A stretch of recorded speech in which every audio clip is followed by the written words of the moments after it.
Oil is the excrement of the devil, el excremento del diablo.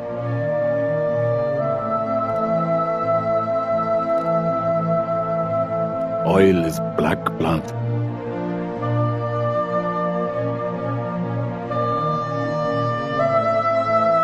Oil is the blood of the dinosaurs. This is the bloodstream of the world economy.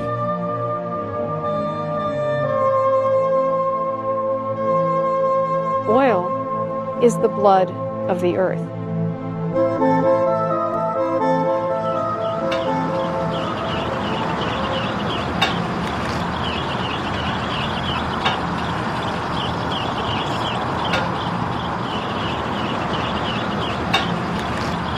We're moving from an era of cheap, abundant energy to an era of scarce, hard-to-get, expensive energy.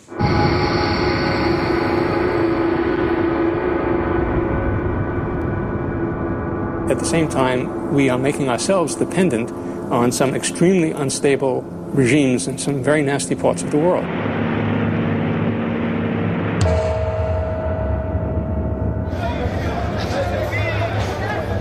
Keeping the world dependence on oil as long as possible is important.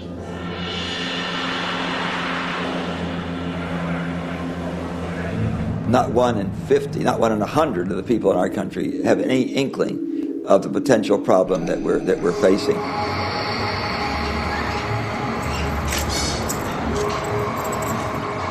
Increased unemployment, poverty, bankruptcy, starvation. There are all kind of the things that happen when a society collapses.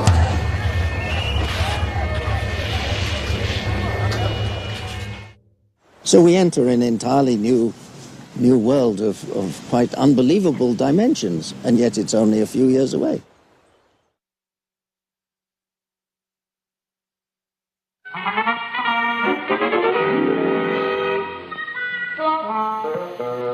Hello, folks. I'm a carbon atom, and since I'm an essential part of each of the hydrocarbons in crude oil, I'm here to give you the inside dope on gasoline. Oil is not like wheat. We are not growing it every year. Oil is the outcome of many millions of years of geological history. The great bulk of the world's oil was formed at just two very brief moments of extreme global warming 90 and 150 million years ago.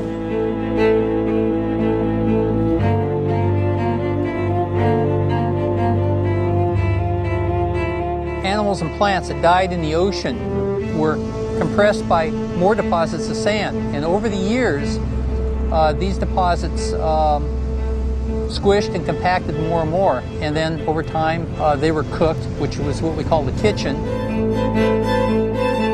And when the organic material was buried to a depth of about 2,000 meters, chemical reactions converted it into oil.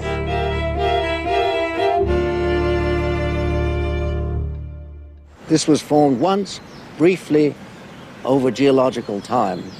And so we're using this stuff up over 1 or 2 centuries.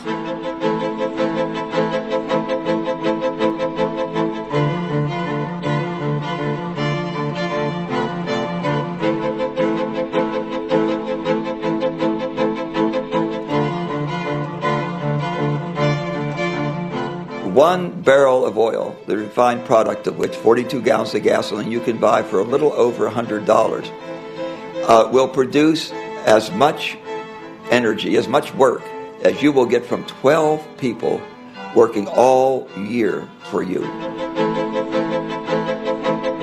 Take an average man performing physical labor for 25,000 hours to produce the amount of energy that's contained in that 1 barrel of oil. That barrel of oil, if it's pulled out of the ground in Iraq, can be pulled out of the ground for $1. You invest $1 and you get back 25,000 hours of human labor. That's an energy source that is so dense, it's essentially free energy. It's all non-renewable, it's all extremely capital intensive, and it's probably the most invaluable natural resource we've ever discovered.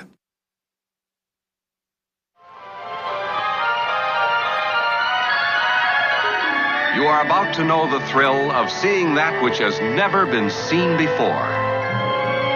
You are about to enter a beautiful, exciting, wonderful new world, the world of 1960.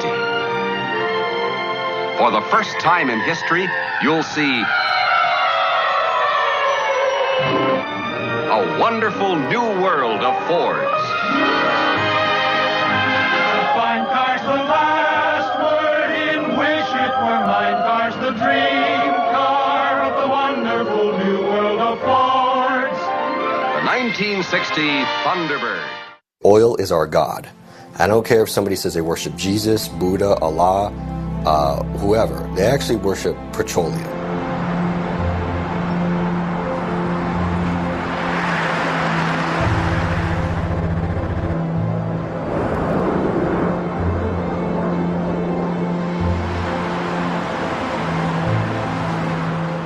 %70 of the barrel of oil is refined into transportation fuels, which include motor gasoline, diesel fuel, jet fuel, railroad fuel, and maritime fuel. 98% of all transportation energy comes from oil.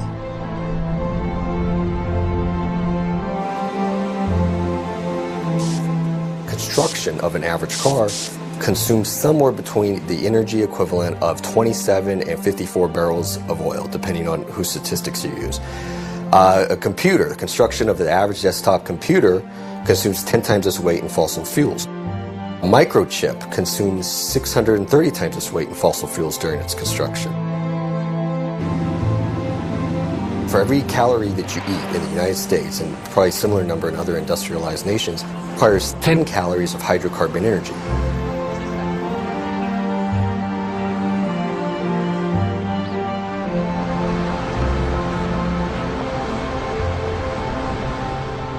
There are 6.4 billion people, I think, living on the planet now. Most of them are reasonably well fed, and that's a consequence of what was called the Green Revolution in the second half of the 20th century. The Green Revolution consists in very large measure of fertilizing land with petrochemicals, fertilizers that are derived from petroleum. Farming has changed more in the last 50 years than it did in the previous 1,000. A farmer today can work 5 times the land his father worked and still have time for leisure that his father never knew.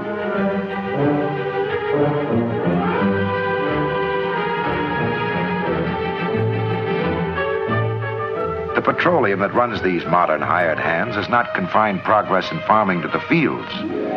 Life is easier for the farm wife, too. What it comes down to is that the oil industry has to please Mrs. Martin and millions just like her. Already today, she's used some 87 petroleum products, including the plastic bacon wrapper and the wax of the milk carton. She'll top 100 before the day is over. The liquids that come out of oil as it's processed and refined create the building block for all of our petrochemical, chemical, plastics, pharmaceutical, these, zillions of things. Fires, insecticides, cosmetics, weed killers, a whole galaxy of things to make a better life on Earth. And it isn't just oil companies that try to outdo each other, competing for the customer's dollar. The same story is true of almost every successful business enterprise on the whole planet. Well, whether you know it or not, every single preparation on this beautiful lady's dressing table, every single thing she is wearing is influenced by oil. Just for fun, let's take away all these articles dependent upon petroleum. Her hand mirror, cosmetics, perfume, and manicure set made of plastics. Her synthetic silk negligee, her silk under... Oh, science can go no further.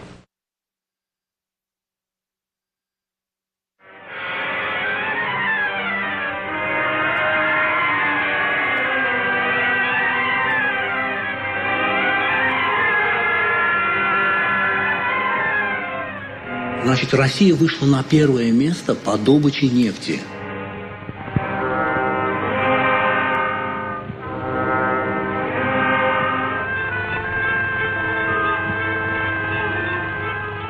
Например, если во всем мире в 1901 году, как раз в этот период, значит, Россия вышла на первое место по добыче нефти. И 95% российской нефти давал Баку.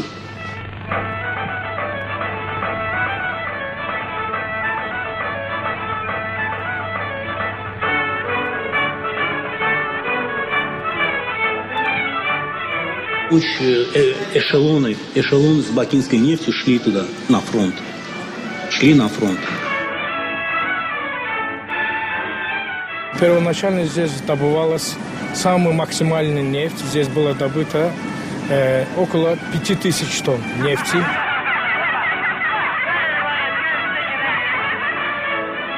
В 2020 году к этому времени Баку был одним из крупных промышленных нефтяных центров.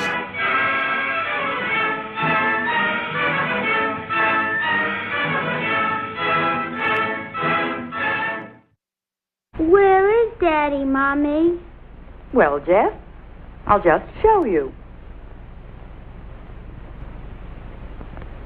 We're here in the United States.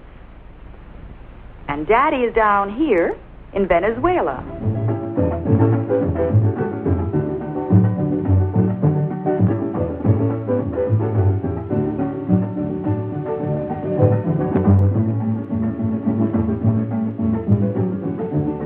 Here where the Lake Maracaibo oil fields are. That's where Daddy is working, Jeff. And when he finds a place for us to live, we're going down there too. Venezuela discovered oil at the beginning of the 20th century. The real first discovery was about 1914.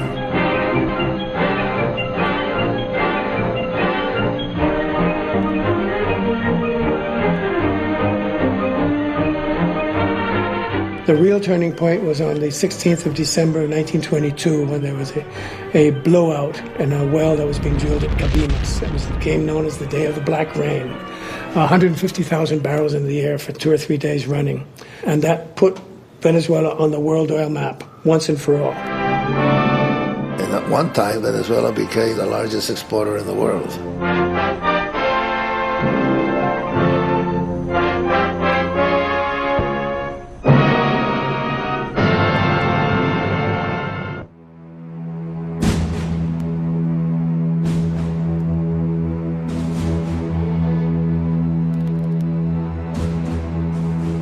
Was the United States, not Saudi Arabia or the Middle East, that was the world's leading producer of oil. And in fact, much of our military and industrial might arose out of our giant oil industry.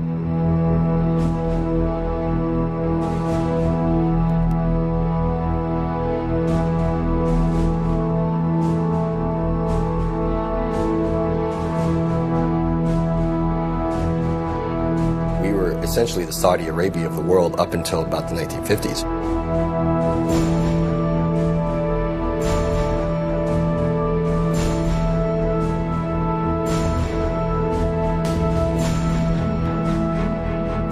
McCamey was a boom town for many, many years. Their attitude was that this was going to last from now on. I know that those people then could not foresee you were ever going to pump all the oil out of the ground in this part of Texas. And they couldn't picture ever running out of oil because it was everywhere and got on everything.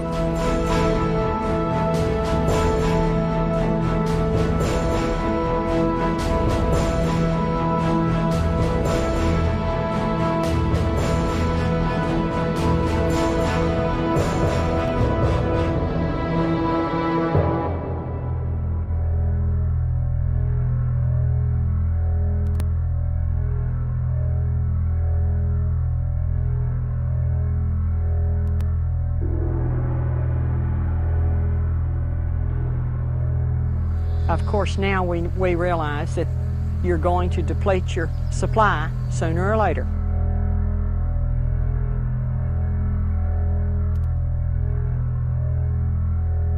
They're not making a lot of dinosaurs anymore.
Oil is a magnet for war.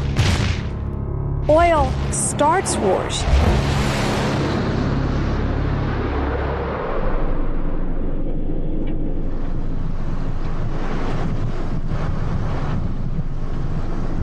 The Sudan, for example, Darfur, what everybody is treating as an ethnic and a religious struggle is in fact in part a struggle about major oil finds located in the south, which means that the government in the north, a different ethnic and religious makeup, is displacing those people and moving them out of the area so that those oil revenues belong to them.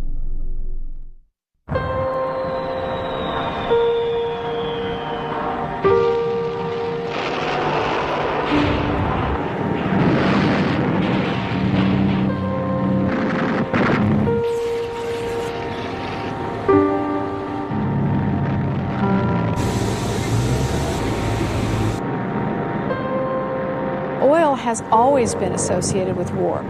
Our very first wars, World War I, World War II, have very important elements of oil in them as a reason for the war, as allowing the war to go on, as a way of securing supply.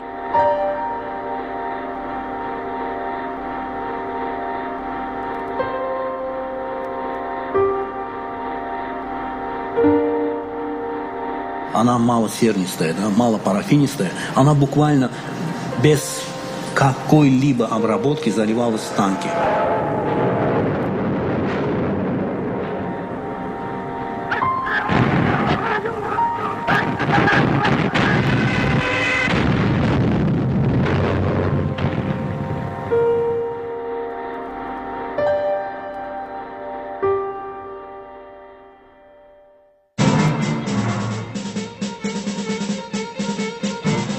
During the 70s, there were the political problems, the war between the Egyptians and the Israelis, in which the oil boycott took place.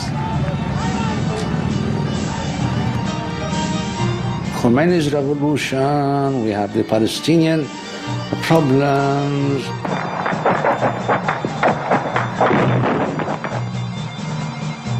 Wars between Iraq and Iran.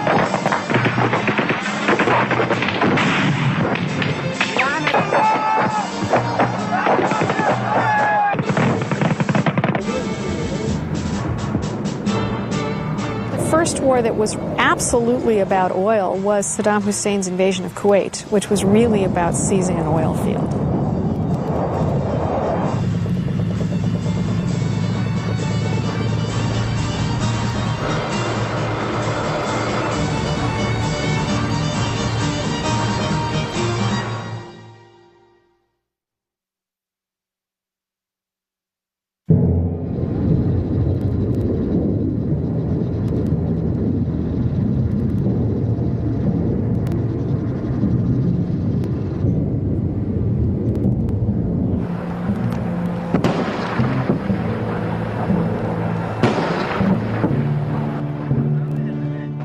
Excellency, ladies and gentlemen, Iraq oil is a giant that has been kept dormant for so many, many years. This oil has been the least explored, the least developed, and the least produced.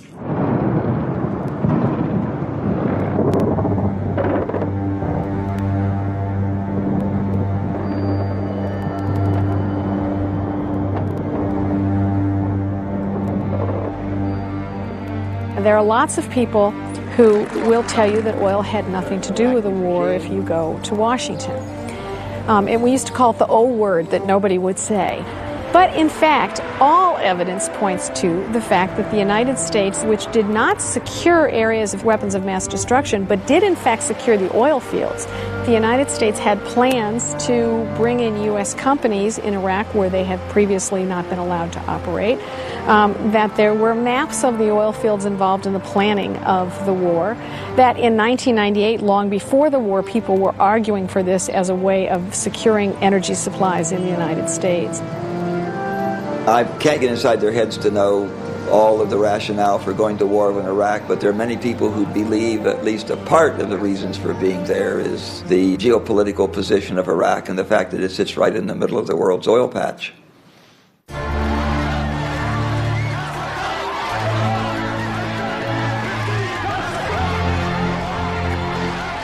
The Iraqis wanted to get rid of Saddam Hussein. And they were happy that the Americans helped. But look at what happened. After Saddam Hussein, there is no institutions, there is no state, there is no army, there is no real police force. People are kidnapped, killed, decapitated, everything. There is no law. They made the country stateless without a state. Instead of creating conditions for peace, they are making conditions for conflict. More and more oil is going to come from less and less stable places, less and less secure places, places that actually challenge the taking of oil in the first place. Oil fuels war, it's a catalyst for war, it's something that prolongs war, it intensifies war. This is not a pretty picture.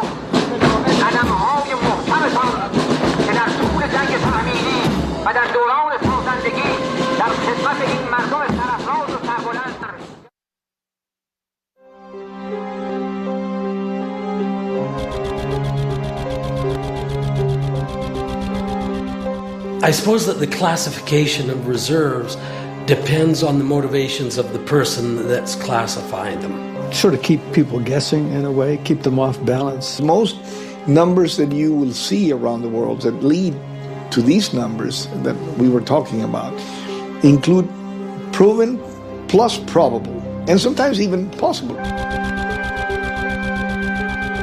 In fact, the public data is extremely misleading and misunderstood.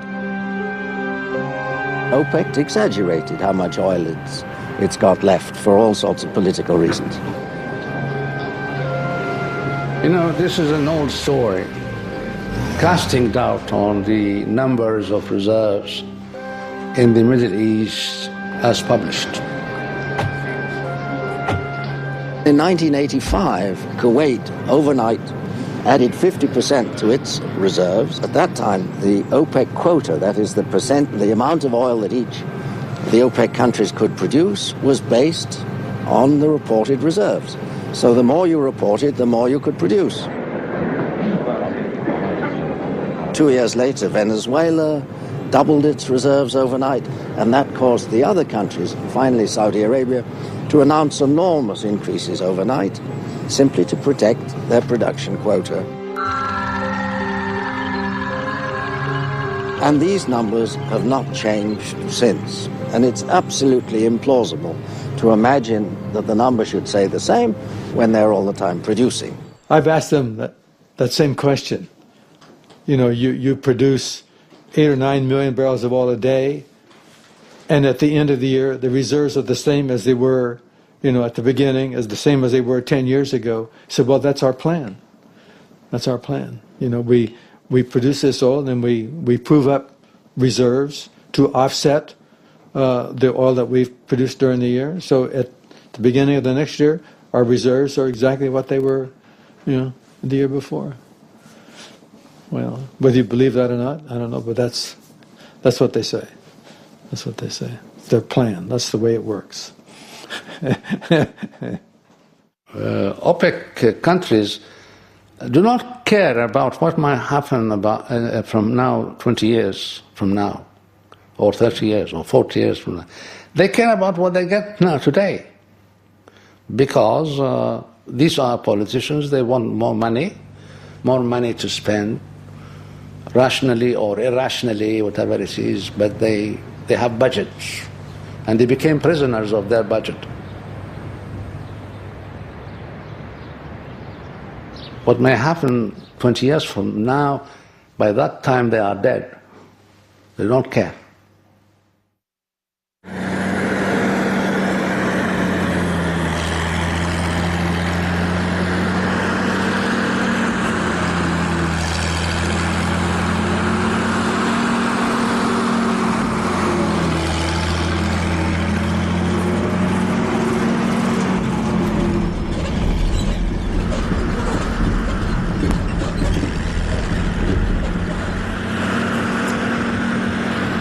I'm afraid that we're going to run out of oil and gas a lot sooner than lots of people think. Well, it appears to me that when it peaks, they've taken more than half of it out of the ground. Of course, as time goes on, they might find a way to extract more of that oil than they do now. They can extract it over a period of time, but it's not necessarily economically feasible. Well, it might be at $50 a barrel or more, but we're going to come to a time when we don't have oil. Well, this is one of the obsession of many oil people, and they say, well, we will reach a point in which oil production will not increase anymore, and will be, they call it peaking out, and then it will decrease slowly. We are here, we are near, we are not, nobody knows. They try to take the example of the oil production in the United States. The real saga of petroleum continues at a greater pace than ever. Down in Peru, in California, Texas, Oklahoma, Pennsylvania, millions of workers, engineers, geologists find new reserves, build new rigs, sink new shafts. The United States has been the largest oil producer on Earth for almost 100 years, and nobody thought we'd ever peak. The pump does not know when midnight comes. Days are the same to it. Each day, every day, it brings us another 24 hours of progress. Building our nation, guarding its security, assuring the future of America. And many, if not all, oil geologists thought that would go on forever. Throughout this half-century, Dr. Hubbard has been a continuous student of energy resources and their implications in human affairs. As long as 20 years ago, Dr. Hubbard was pointing out to his colleagues in the petroleum industry that the United States would probably reach its peak of petroleum production within 10 to 15 years. He was virtually laughed out of his profession for making such a ridiculous prediction. The optimists back then were saying, this is crazy. We're finding 6 barrels of oil for every barrel that we consume. We're never going to run out or peak or anything like that. He realized that oil discovery had peaked in the 1930s and was declining. And he could extrapolate that to figure out how much oil there would be altogether. The amount that you discover initially starts out rising very rapidly. But after a while, it slows down because there's less of it to discover. And eventually it will turn over and come back down again like that. Now, the rate of production of oil, of extraction or use of oil, will be a second bell-shaped curve, and it comes necessarily later than this because you have to discover it before you can produce it. So there'll be a second curve like this for production.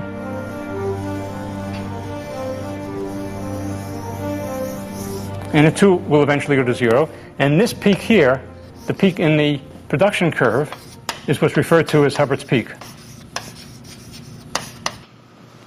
If we've only produced about 50 billion barrels in 100 years, and if we have 100 billion barrels still to go, which is twice that amount, how long will it be before there's an oil shortage? The U.S. will hit the peak of oil production in about 10 or 15 years from that date. When 1970 came along, sure enough, it happened just as he said it would.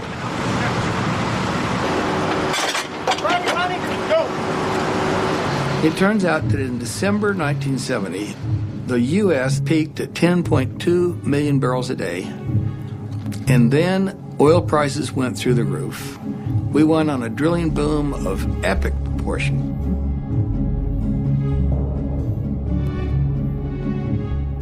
Ten years later, we were drilling and completing 4.5 times more oil wells than we were doing back when we peaked. And our domestic oil production from the lower 48 and the shallow waters of the Outer Continental Shelf had already declined from 10.2 million barrels a day to 6.9 million barrels a day. Doesn't sound terribly illogical. If we've been living on more oil consumed every year than we found for 30 years, I guess it's inevitable that sooner or later we were going to reach that. The last great frontiers of new oil discoveries turned out to be Alaskan North Slope oil, Siberian oil, and the North Sea. And those discoveries happened in kind of 1968 1967, 68, and 69.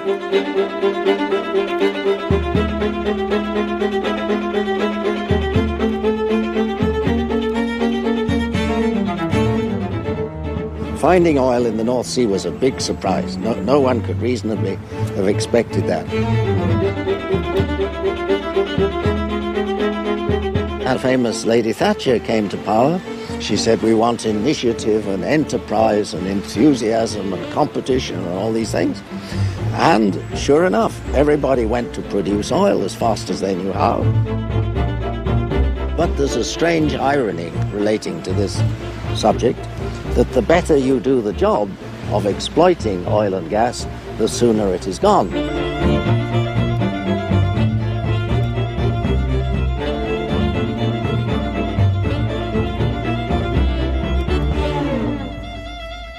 The British government now admits that it becomes a net importer next year, I think, and that it's gone in 2020.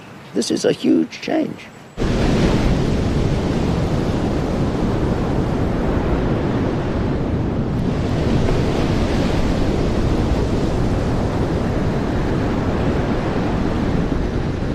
So to imagine that there's anywhere mist as big as the North Sea is just implausible.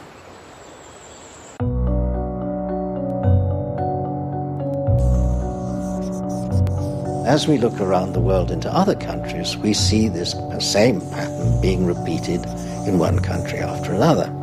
Today, there's about 58 countries that are physically producing less today than they have in the past.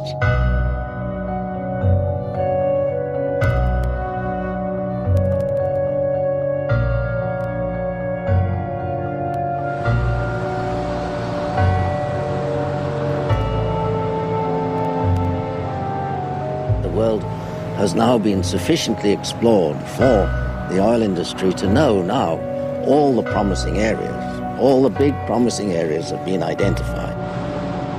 We're always a drill bit away from some fabulous new territory. That's the great thing about exploration. But realistically, it's been a long, long period of time since we've actually discovered a significant new basin. I am hopeful and optimistic about the way innovation, scientific technology, and oil engineers can continue finding more oil. I love hearing all these economists say, well, technology and ingenuity will bring out all these changes. And I say, give me a break. I do know oilfield technology backwards and forwards, and the blackboard is dry. And it took 30 to 35 years to develop all of these great tools. We already have fantastic technology to find oil. We have seismic surveys which are of unbelievable resolution. You can see the smallest formations in the Earth's crust. We have very advanced engineering to produce oil. And all of these great tools that ended up being great enhanced production techniques were basically super straws, just sucking the last easy oil out of the ground at faster rates, and to no extent significantly increasing the amount of oil that was going to be produced from a significant oil field. That was all myth.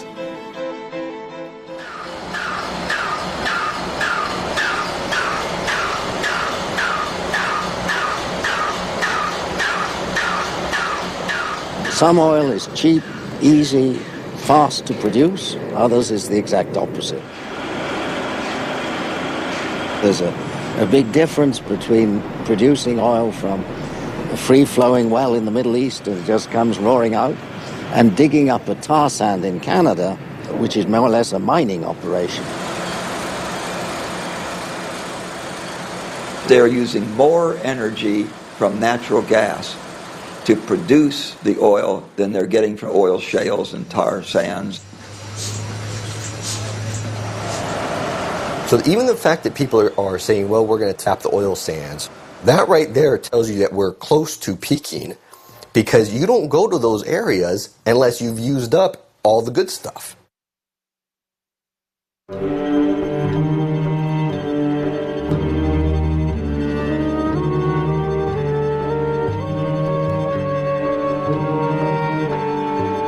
2/3 of the oil reserves are in the Middle East, which means basically the Persian Gulf. And that's 10 times as much as any other source.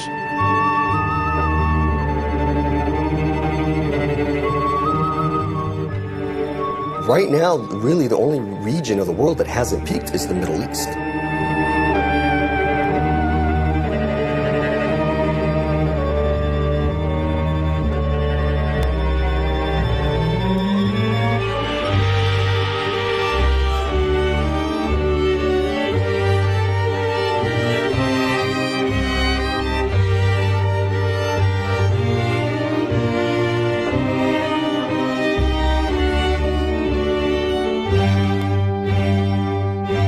Most of the serious projections for 2030 envision the Middle East producing 51 million barrels a day. We know that Iran peaked at 6 million barrels a day back in 1978, struggles to stay between 3 and 3.5 million barrels a day. Kuwait struggles to keep their 2.5 million barrels a day intact. Maybe we can add 500,000 barrels a day. Maybe the UAE can add 500,000 barrels a day. So to get there, you would have to have Saudi Arabia be producing between 20 and 25 million or even 30 million barrels a day. Those days are long gone. Up to 15 million barrels a day is now their sort of new magic number for 50, 75, even 100 years. There are other powerful voices within Saudi Arabia that are clearly sending the message out.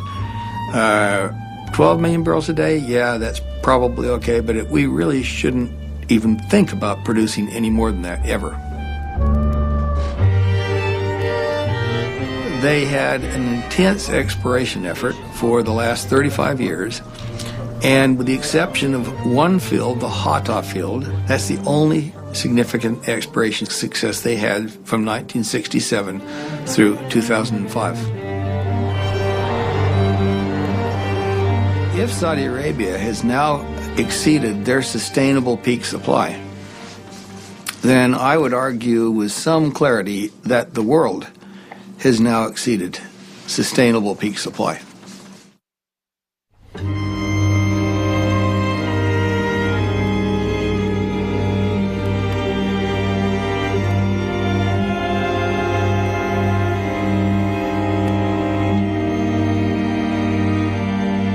When you reach the peak, you're at the top of the mountain.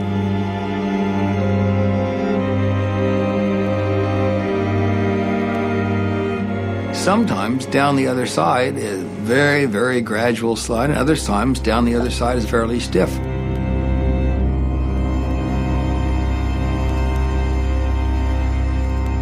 What really matters, and matters enormously, is the view that comes into sight on the other side of this peak when we see this long, relentless, remorseless decline heading off into the valley. The point is that the whole world has got used to this growing side of the mountain range, has to face the opposite side.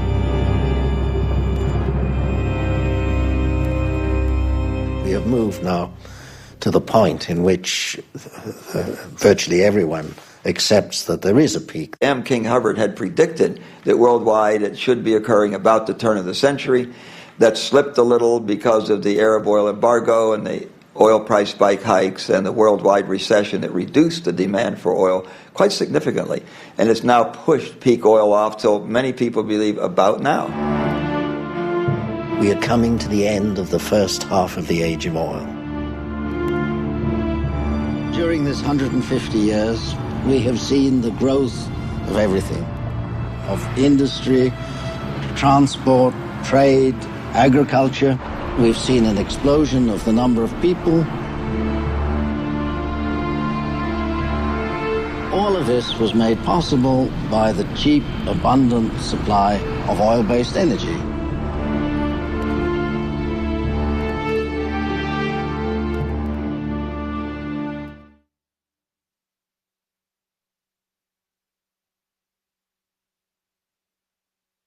Demand is on the march, and supply is flattening out.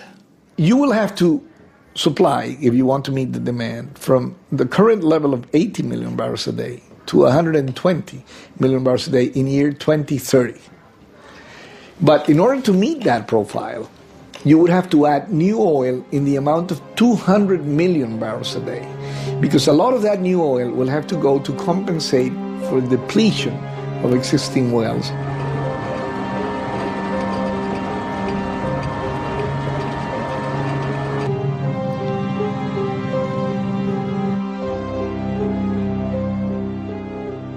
In the early 70s, over half the globe essentially didn't use any oil.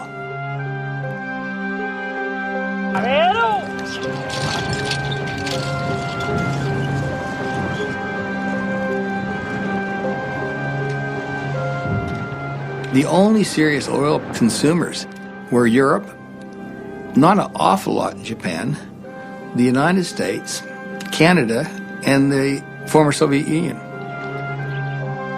Africa didn't use any oil of any volume. Middle East didn't use any oil. None of Asia used any oil other than Japan. Today, Papua New Guinea hardly uses any oil. There's probably 2 or 3 islands in the South Pacific that don't use any oil. Everybody else is hooked on trying to create a society that looks like us.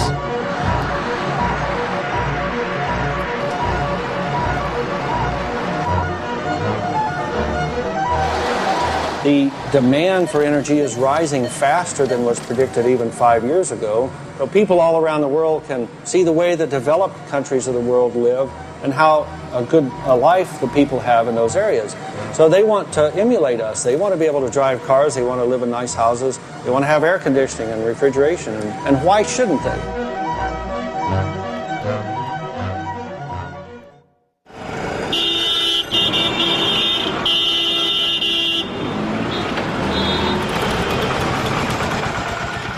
Demand for energy will only increase as India's standard of living rises, its economy becomes even more diverse and dynamic, and it continues to narrow the gap with more developed nations.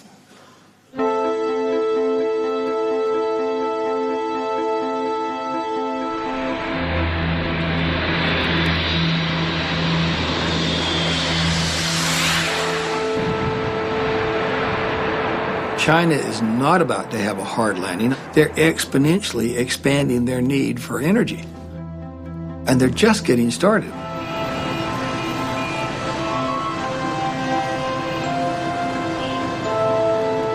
Most urban Chinese believe that they will own a car within 5 years. It's the fastest growing automobile market on earth. Something like a third of them already have driver's licenses. And so the demand for oil and for gasoline in China is really going to take off.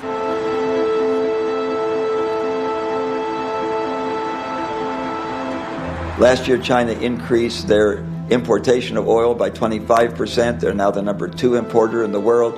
They increased their use of oil. I read a figure, 14.7%. I don't know how you get that precise.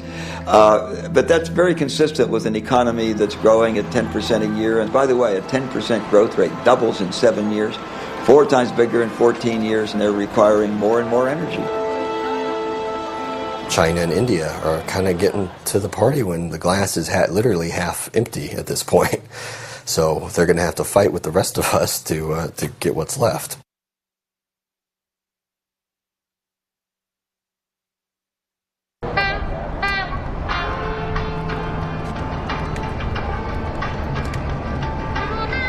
Well, the Hummer, I believe, is more of a status symbol where, you know, look at me, I can afford a Hummer, I'm driving the best. It's going to get somewhere around 10 miles per gallon constant on the road. That's either highway or city driving. 6.0 liter, 325 horsepower with 380 foot-pounds of torque.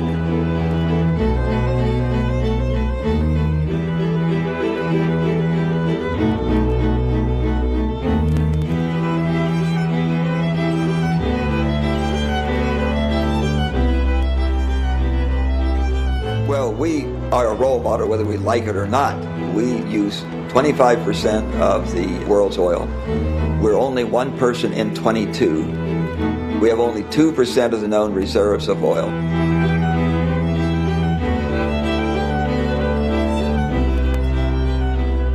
We are profligate users of energy, but we will go on doing that so long as we're rich and the energy is cheap.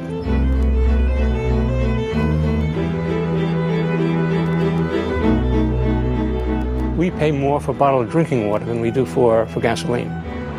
Gasoline is just about the cheapest liquid you can buy in the United States, and as long as that's true, Americans are not going to be concerned. For service that is tops and gas that's extra fine, there's a smile for every mile at the SO sign. E-S-S-O makes your car go. Happy motoring. In America, we right now think that people are having their eyes gouged out, paying $3.20 for a gallon of gasoline. That's 20 cents a cup. And 20 cents a cup sounds pretty trivial, but if you have a passenger car, average American passenger car, you can get 1 to 6 people in it, throw a bunch of stuff in the luggage, in the trunk, go 1.5 miles in 20 minutes for 20 cents. Now, if you don't have gasoline and you try to bargain with a guy with a horse-drawn cart or someone coming by with a bicycle, or maybe you're lucky enough to have a rickshaw, said, excuse me, would any of you like to take me 1.5 miles, me and my friends, 1.5 miles for 20 cents? Because people would laugh at you. So I would think that we would need to get oil prices up to, $5 a cup, some number that starts to equate with what we actually spend readily on a lot of things that aren't nearly as valuable and also aren't non-renewable.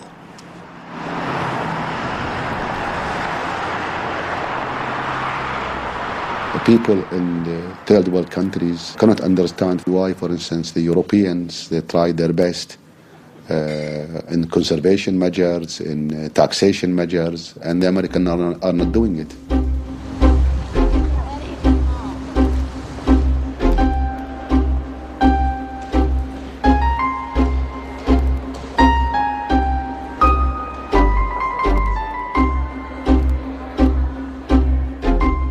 Not 1 in 50, not 1 in 100 of the people in our country have any inkling of the potential problem that we're facing. If we wait until peak oil to start making the transition, there will be very serious economic consequences. If we anticipate it by 10 years, there will be meaningful economic consequences. To have no economic consequences, you need to anticipate it by 20 years. I'm almost dead certain we don't have 20 years. I don't think we have 10 years. I think we're pretty much there. Thank you all for coming. Please be seated. Lay the facts out for everybody to see. I don't think the people in positions to tell the public about it from an official standpoint have been totally honest with us about the problem. The person who will win an election is somebody who can most persuasively lie to the population, which is tell them what they want to hear, which is that the future is going to be great, just follow me. If our energy resources are properly developed, they can fulfill our energy requirement for centuries to come.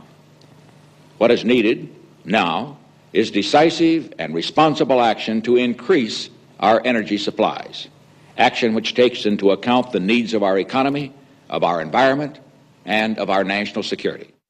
In ancient Greece, the person who brought bad news was executed, and politicians who bring bad news frequently are not reelected. Our political system is just controlled by major corporations. The steps we need to take to reasonably address this in some type of rational way require a downscaling. So if you're the CEO of a big company, are you going to contribute money to the politician who says, hey, I want to slow down the economy, I want to sell fewer cars, because we want people to drive less, and that'll cause, their cars won't need to be maintained as much. That will shrink the automotive manufacturing sector, which will shrink the entire economy. Nobody's going to vote for that. I don't even know if I'd vote for that. More than any other country in the world, America is a nation on wheels.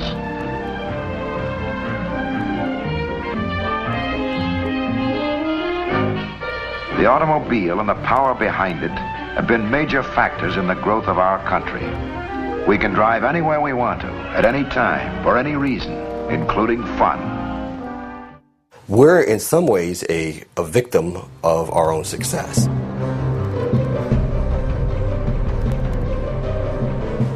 Suburbia is in a lot of trouble because the whole model of suburbia is you commute 30, 40, 50 miles to your job and back. And that's only viable so long as you've got relatively cheap oil and gas.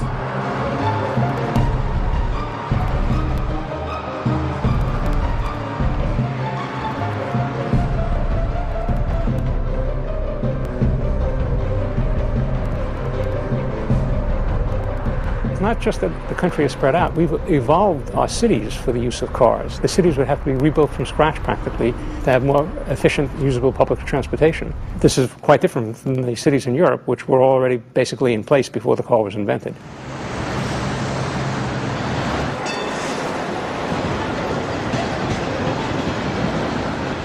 So, yes, it's going to be a terrible blow to the United States when we no longer have the oil that we love so much.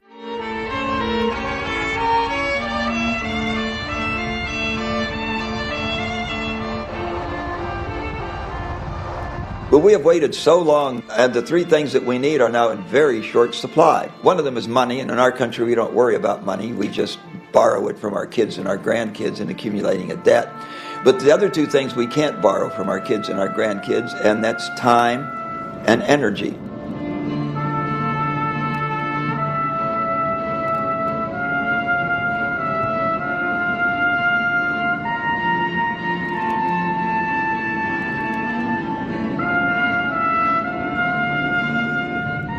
In order to make energy available to invest and buy time, we have to have a very vigorous conservation program. Since the United States uses a fourth of all the world's oil, we clearly need to lead there. I believe that our American people have a great spirit of entrepreneurship and patriotism. If they really knew what the problem was, that they would be very responsive in doing what I think are the necessary things to get ourselves to the other side with as few bumps as possible. If you tell Americans there's a brand new hydrogen-powered car you can go and buy instead of your car, they'll say, okay, great, I'll go buy it. But if you tell them you're going to have to use a bicycle, that's the type of adaptation that they have to make. People aren't willing to do it.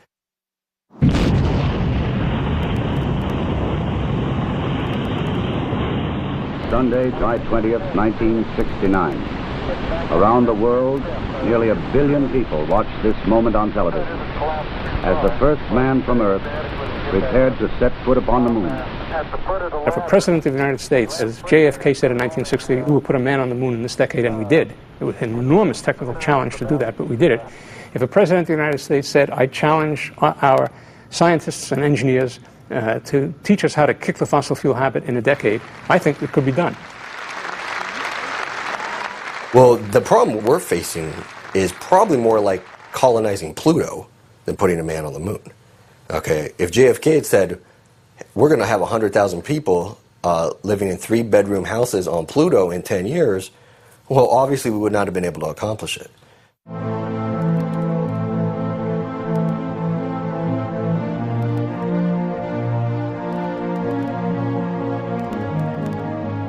In the last 40 years, the Bush administration is the administration that has the closest connections with oil companies themselves.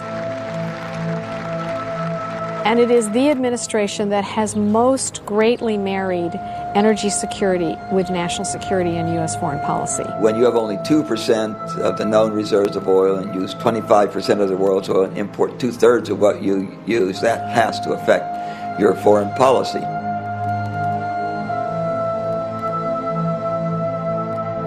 They believe that the way to secure oil supplies that would in fact get the support of the American people and create a more stable world is to democratize the Middle East. They believe that this issue of promoting democracy to the Middle East is a way of actually securing oil supplies. East and West are united in pioneering a new frontier of progress. serving the interest of the Saudi Arabs, serving the interest of the United States, and demonstrating the vitality of the American system of free enterprise. A system which, from this new frontier, is pumping into the trade of the world oil, one of the materials that is making a truly great contribution to our modern civilization.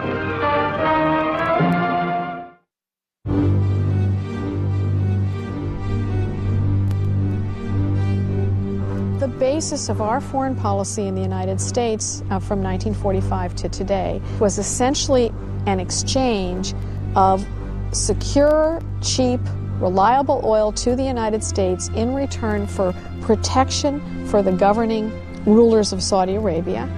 That exchange is in fact threatened.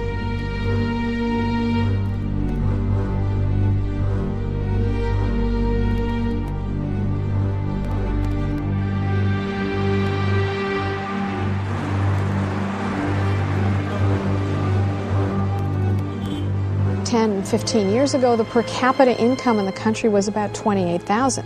Today it's $6,000. There has been a huge drop in the standard of living of the average Saudi.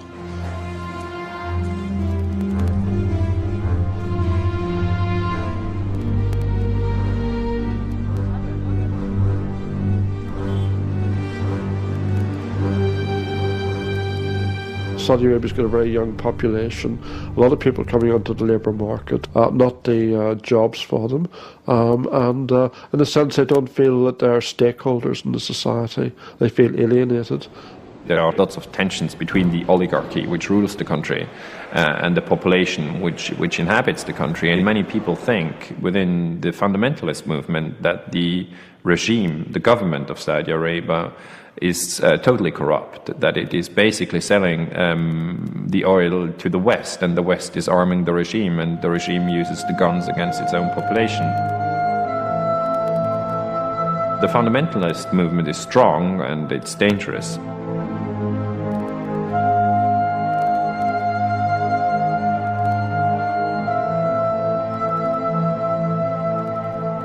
No doubt that some of these people who are making problems in Iraq and committing terrorist atrocities are actually Saudis. This is a formula for real conflict. This is a formula for a country that is on the way to some very, very dangerous outcomes. The stability of Saudi Arabia over the long run is in fact questionable.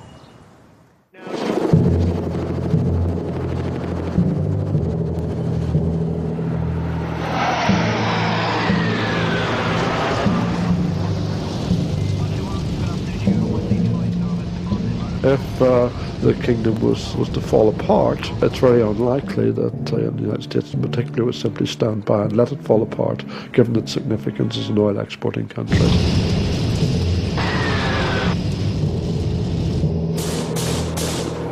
We would see certainly US intervention, despite all the lessons and the problems that have been associated with Iraq.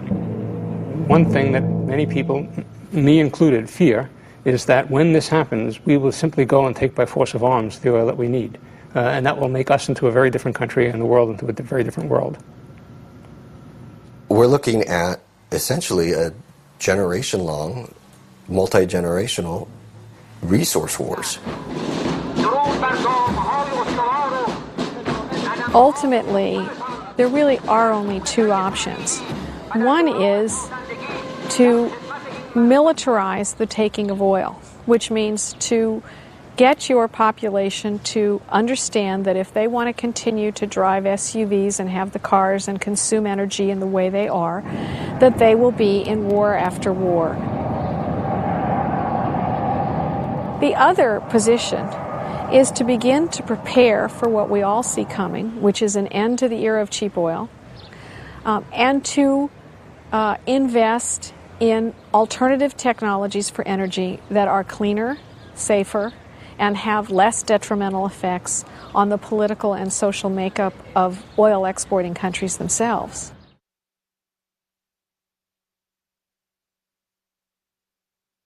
for a century, we didn't spend a nanosecond actually really taxing ourselves as to could we ever actually come up with a replacement for oil and natural gas.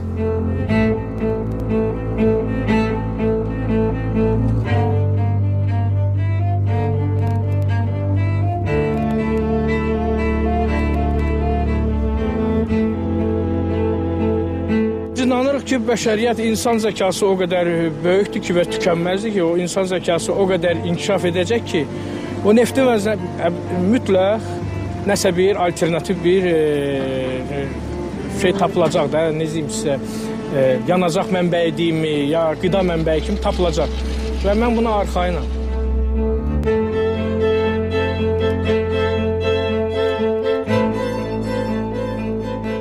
The Stone Age ended not because we ran out of stones. We moved from the horse to the automobile, not because we ran out of hay.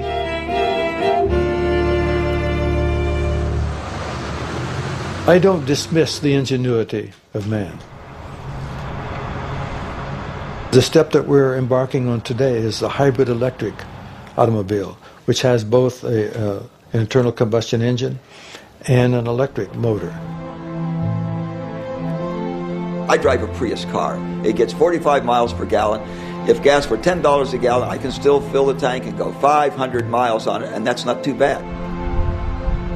Well, even if you wave the magic wand and hybridize every car on the road right now, we'd still be consuming the same amount of gasoline that we are now in about 5 or 7 years.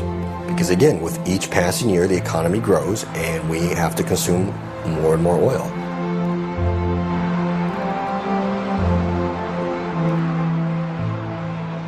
We have very big challenges to face in this century.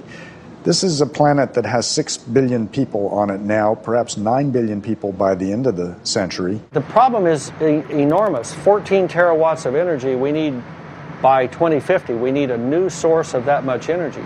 That's equivalent to 220 million barrels of oil per day.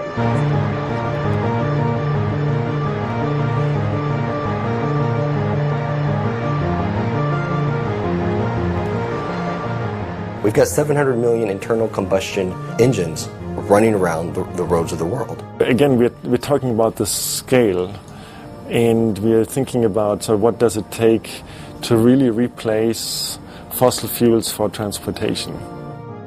The big one, of course, which is hydrogen, that's the one that's going to do the trick and replace oil eventually. Well, the hydrogen economy is conceptually a good idea.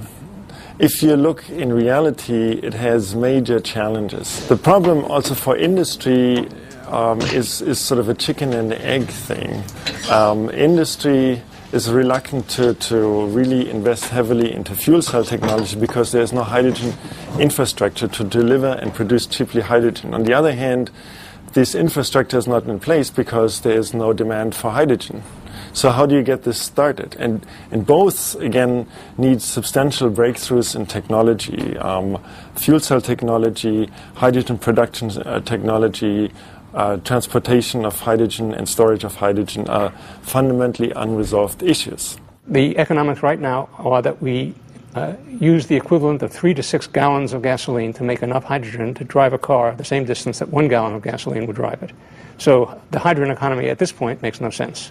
If you talk about hydrogen, it may take at least 40 years. Easily 30 to 50 years. Easily.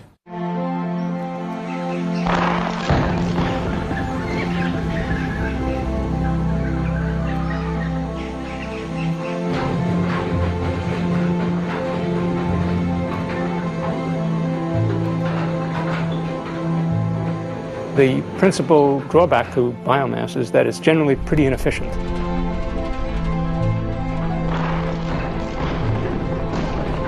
A couple of pretty respected scientists in our country believe that if you look at all of the energy inputs into producing ethanol, you put more fossil fuel into producing the ethanol than the energy you get out.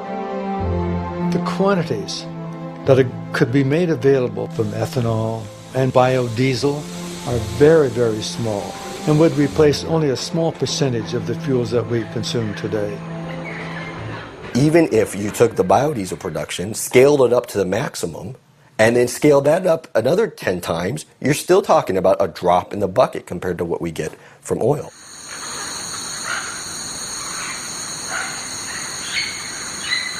How much of our food acreage are we going to convert to growing fuel? How much world hunger can we stand if that's the fuel of choice?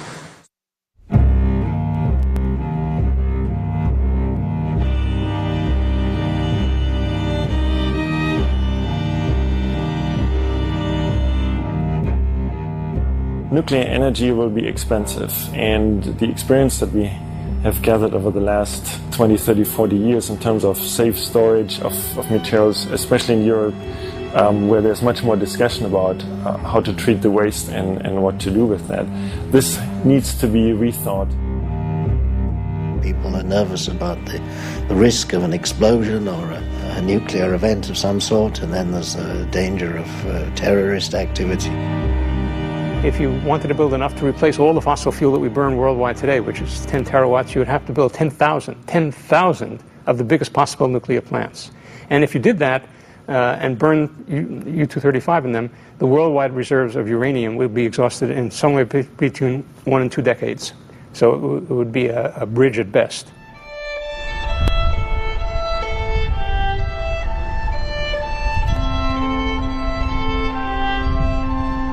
Wind energy is becoming more popular and economically viable, but because of its intermittency and low power density, it will never contribute more than a small fraction of our energy supply.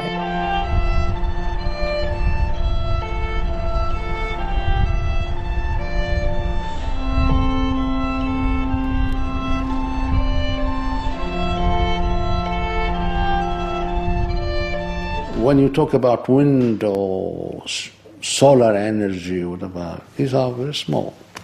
Can we? Oh yeah, I see it starting. Can we turn that on a little bit more? Oh yeah. There it comes. Okay. So here, this is actually an artificial light. In sunshine, this does the same thing. And so this little machine is converting light directly into electric power. It'll convert 10 or 12% of sunlight directly into electric power. And we do have the technology to know how to do We have the technology right now. We know how to do it. Yes, we don't build these big power plants tomorrow morning, but we know how. It takes a lot of development of equipment and so on. But we know how to do it now.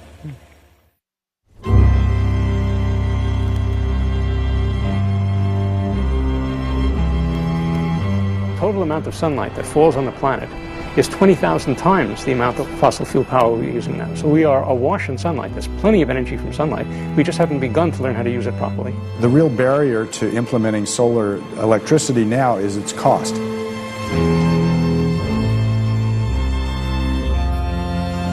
To generate the same amount of power we now use in fossil fuel, you'd have to cover a land area roughly half the size of the state of California. All of the solar cells made in the world up to now probably would only cover about 10 square kilometers. It's a tiny fraction of it, so not impossible, not unthinkable, but really a huge technological challenge.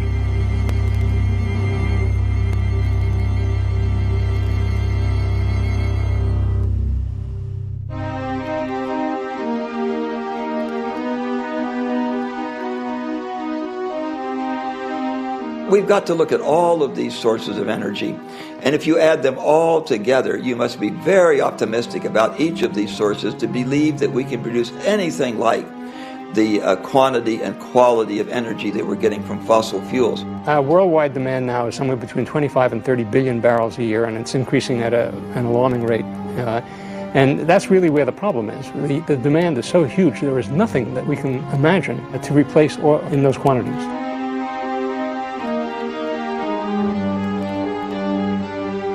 There are lots of ideas around, and the ideas are just vapor until somebody actually tries them and shows that they either work and have side effects, or don't have side effects, or don't work, or whatever. That's called research, and that's exactly what we're not doing.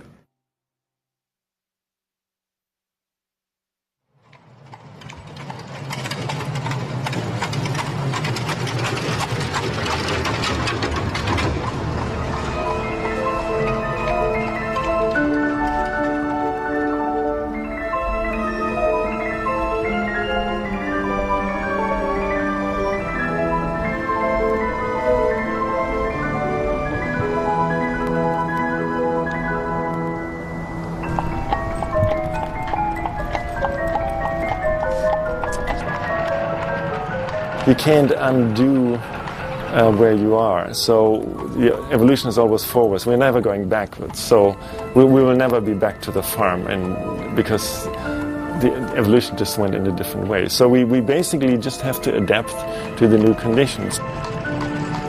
It's very unlikely that once we've run down the other side of Hubbard's Peak, that we're going to be able to maintain the kind of lifestyles that we're now maintaining. This oil is so cheap. It's so readily available.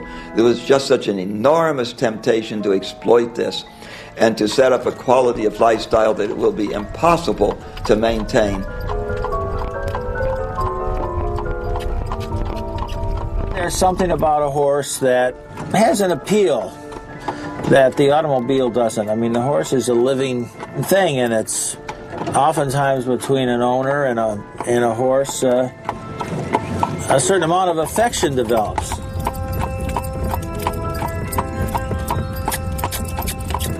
We're going about 9 miles an hour right now. Come on.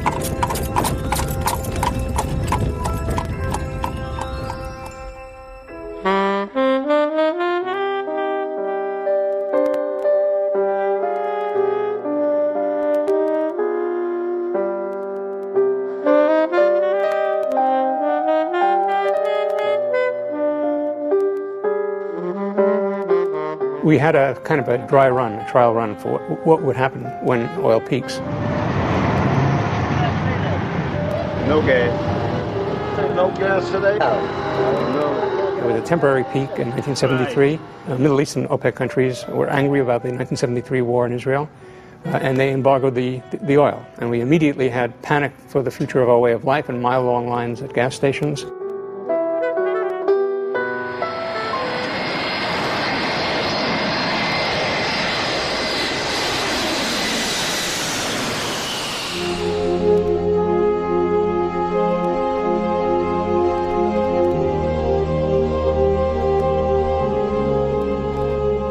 In the future, things like driving cars and air travel, period, will be not something that the average person can afford, but something that's only available to the super, super elite, the 1/10 of 1%.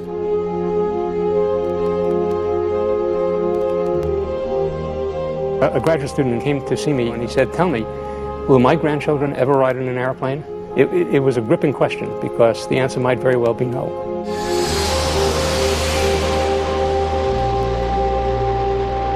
I would say air travel will substantially stop.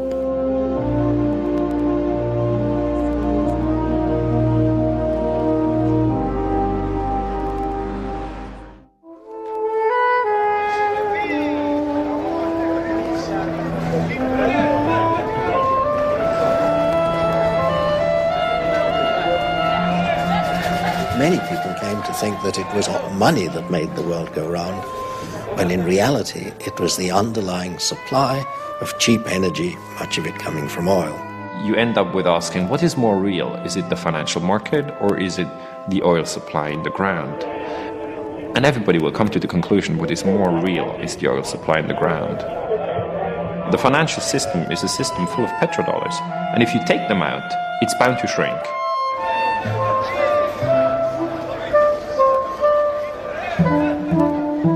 There isn't a company quoted on the stock exchange that doesn't tacitly assume a business-as-usual supply of cheap oil. Well, that isn't there anymore. That means that virtually every company is overvalued on the stock exchange. And as the financial community recognizes this, well, that might trigger some kind of overreaction and stock market collapse. I think it's very likely. I wouldn't be surprised personally if it doesn't trigger another Great Depression comparable to the one of the 1930s, if not worse, because this one is imposed by nature rather than being a speculative bubble. I've taken this time span here from 5,000 years ago to the present to 5,000 years in the future. And what we call recorded history began about 5,000 years ago. So what this shows is that this Washington Monument-like spike here is the episode of the fossil fuels, coal, oil, and natural gas, and every other kind of fossil fuel in human history. It's the most disturbing thing that's ever happened to the human species. It's responsible for our technological society And in terms of human history, it's a very brief epoch.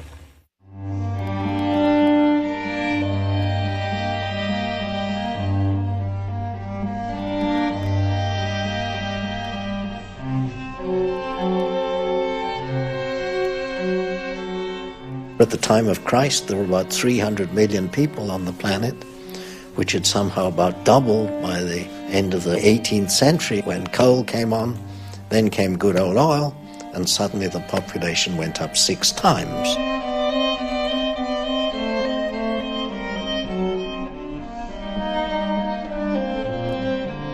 I don't think that we could sustain the present population of the globe, much less what it will be in 20 or 30 years, without the use of petrochemicals. Does it mean we've got to go back to a population not much different from what it was before oil?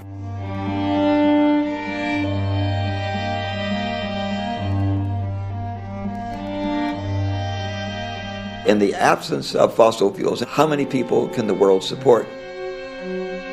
Many people believe maybe 1.5 billion, 2 billion people.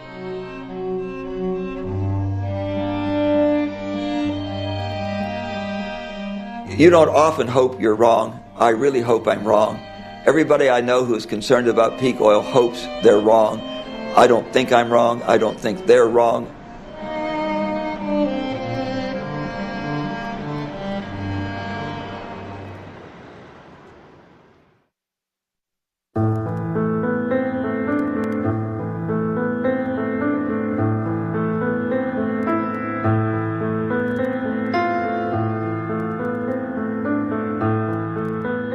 We're facing some sort of unprecedented, unparalleled situation, and that explains why it is so difficult to really accept it. One thinks there's got to be a solution. It's somehow contrary to our mindset to think about these things. We just don't like to do it. We've got used to the filling station has been there for as long as we can remember, and normal people say, well, it's going to be there into the future. It's very hard. And it's doubly hard because it really has never happened before. It's a strange issue of mindset and attitude and experience and behavior that somehow leaves us so unprepared for this situation. We identify a species called hydrocarbon man who lives on the strength of all of this oil. Well, his days are definitely numbered.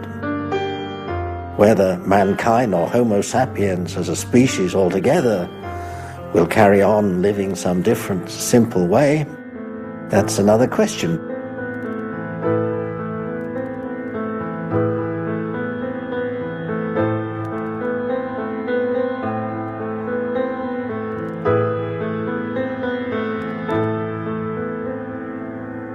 Right now, we don't have the kind of political leadership. I don't mean only we in the United States. I mean the whole world doesn't have the kind of political leadership that would make us aware of this problem and do something about it.